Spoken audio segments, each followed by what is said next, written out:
Hello and welcome back to another episode of The Final Whistle. I'm Jude Binkley here with my co-host Aria Damavandi. So me and Jude are going to be talking about some new mayhem and drama in the AAF Final Four and other sports. So let's get right into it. Most notably, what's been going on this past month, the NCAA Final Four, March Madness. We're down to 4 teams, 2 games on Saturday, and then the championship will be held next Sunday. And we're going to discuss those. Then later on in the show, we're going to talk about what happened earlier this week and the breaking news with the kind of unexpected, kind of not closer or the folding of the AAF. So first of all, let's get into these Final Four games. Looking at the 2 on Saturday, our first one at 3:10 p.m. is between the 1st seed in the South, Virginia, and the 5th seed in the Midwest, Auburn. So looking at this game, looking at the teams, the way they came into this, UVA beat Purdue in the Elite Eight 80-75, while Auburn beat Kentucky. Pretty surprisingly, Kentucky was the 2 seed in the Midwest, and they won that game 77-71. Aria, how do you feel about this matchup and looking at it? The Virginia. I think Virginia has the shot at this game. I think they're going to move on to the final just because I think that their team has more players around it. They have better chemistry on the court. I like them in the matchup. What about you? In Virginia, in the South region, they had a great draw. They have a very slow style of play, just kind of slowing down the game. And a lot of the teams in their region played that way. We saw Tennessee, St. Mary's, even Purdue a little bit. And they had a great draw because of that style of play. And personally, I picked Virginia in my bracket to be in the championship game. This is my one Final Four team I got correct. And they're looking good. While looking at Auburn, they have been hot. They knocked off the number 1 seed in the Midwest, UNC, as well as the number 2 last week, Kentucky. And when they get hot from 3, they that's how they win games. But we've also seen, especially in the regular season in the SEC, they do have moments when they're cold. But this whole tournament, they've been lighting it up from 3. They've been putting up a ton of points. And it'll be interesting to see those 2 play styles collide and who comes out on top of this game. I personally do have Virginia. Like you said, they do have the experience and chemistry. And experience not really last year because they went out to UMBC, just to remind everybody. But Virginia, it seems like in every other aspect, they do top Auburn, even though Auburn has had an incredible run as a 5 seed. That's the highest seeded team in the Final Four. Yeah, Virginia is a 1 seed, so people had some expectations for them coming into March Madness. So I feel like they're gonna go to the finals. All right. Next up, would you like to go? Go ahead. All right. Next up, it's Texas Tech versus Michigan State at 5:50 p.m. Tomorrow on Saturday. So, what do you feel about this? So Texas Tech is the 3rd seed in the West. They got here by beating the number 1 seed Gonzaga by a score of 68-67. Came down to the wire there. The number 2 in the East, Michigan State, they got here by beating Duke 68-67. The Texas Tech beat Gonzaga 75-69. But Michigan State beat Duke by 1 point. That's the game that came down to the wire. After Duke got lucky twice, especially in that UCF game where Taco Fall seemed to be shutting them down.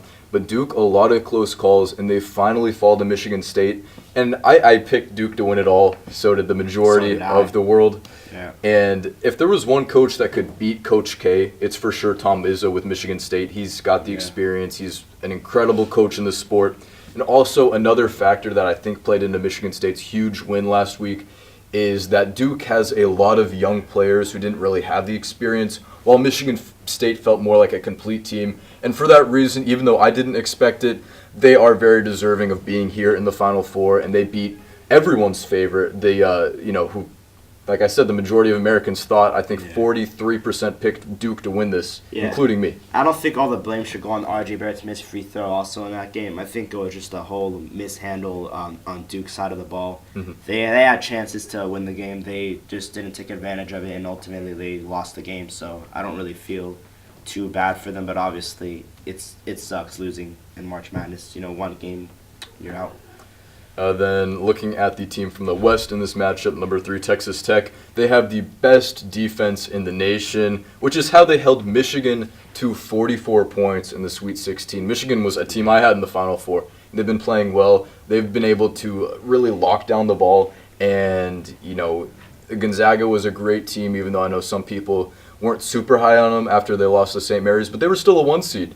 And Texas Tech had a hard path beating them and Michigan to get here. And another very deserving team. This game's going to come down to the wire, I believe.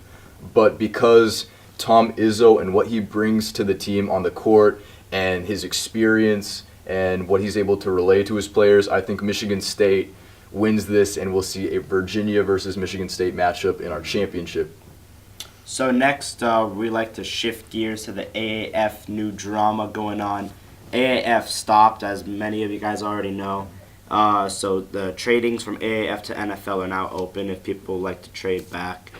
There's a lot of controversy going on right now. So Jude, what do you make of this? So yeah, the AAF officially suspended their operations Tuesday. They ended everything by Wednesday, and I think a lot of this is about Tom Dundon, who is the majority owner, who came in week 3 when they were already having some financial trouble, and he's out personally $70 million, which is a huge amount to think of in this league.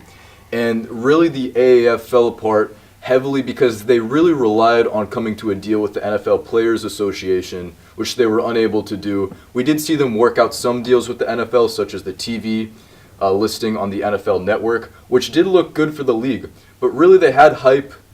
They had good play levels. They had the technology.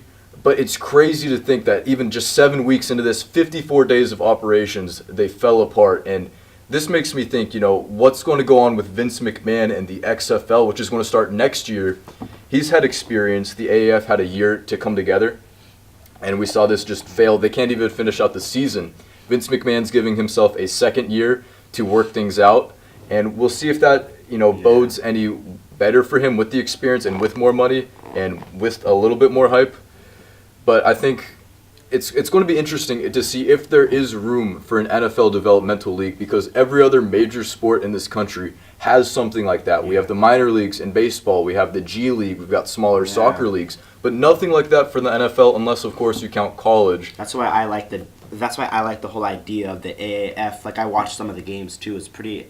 Some of them are pretty entertaining, but I just hate to see it just collapse like that. And hopefully they can rebound with some other organization to take over with it. I don't know what's gonna happen with this. Yeah, and like you said, I think the AAF did bring a lot of new things to the table. Some very interesting rule changes, like no extra points, which led to some interesting scores. But it was still fun to watch. Then also even in player safety, with no kickoffs, and that seemed to do pretty well for the league. Then we just had new things with tech, like how they had an app, which you could tell it wasn't fully developed, but that's something that Tom Dundon really wanted, was something big in tech, and that's really, I think, why he put a lot of his money into the league, because especially a gambling aspect, now that the Murphy versus NCAA case, gambling's becoming more legal in a lot of states. But yeah, he's out $70 million in this league, and it's going to be interesting to see if maybe any of these rule changes get picked up. We saw the XFL initially in its year in 2000 when it failed. The NFL adopted some of those rules and some of the new cameras and stuff like that, and we've been seeing some NFL signings. It's probably just going to be the practice squads, but players are free to sign anywhere now. Yeah. And we've even seen Vince McMahon sold some more WWE stock, and the XFL is going to be buying some assets and most likely player contracts. Which, by the way, the players who are I feel the worst for having these nice contracts. So many of them quit their jobs to be in this. We're getting a lot of second chance players, coaches, and fans for teams that really didn't have a market. That's why we saw Salt Lake City and Birmingham have such great fan bases, which just unexpectedly, like I said, except some financial troubles. Most people expected them to at least finish out the season, and it's just weird to think in one day it's gone like that. Yeah. Speaking of signings from the AAF to the NFL, the Cleveland Browns signed Garrett Gilbert to the team, who threw a league-high AAF 2,152 yards and 13 touchdowns.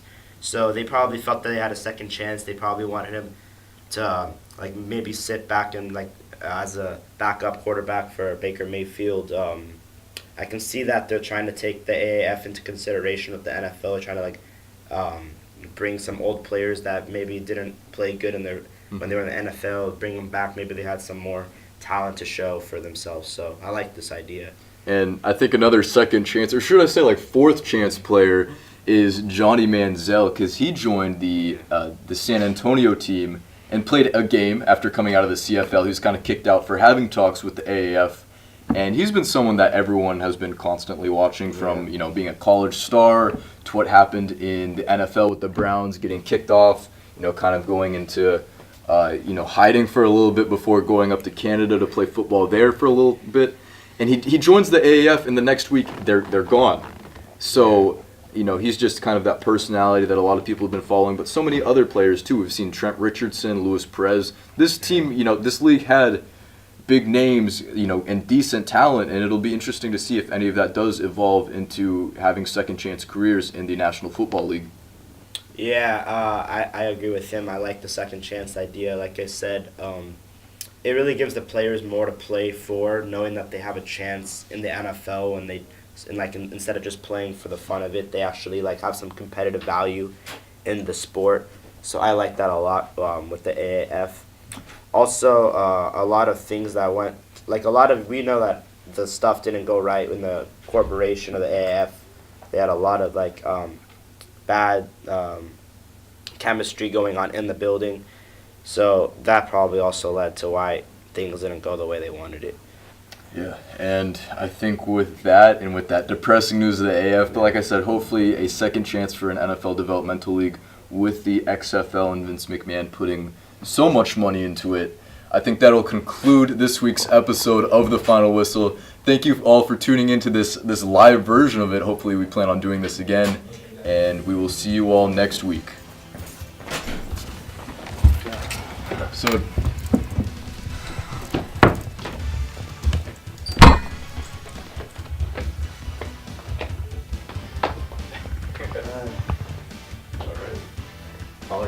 Was that thing on the entire time?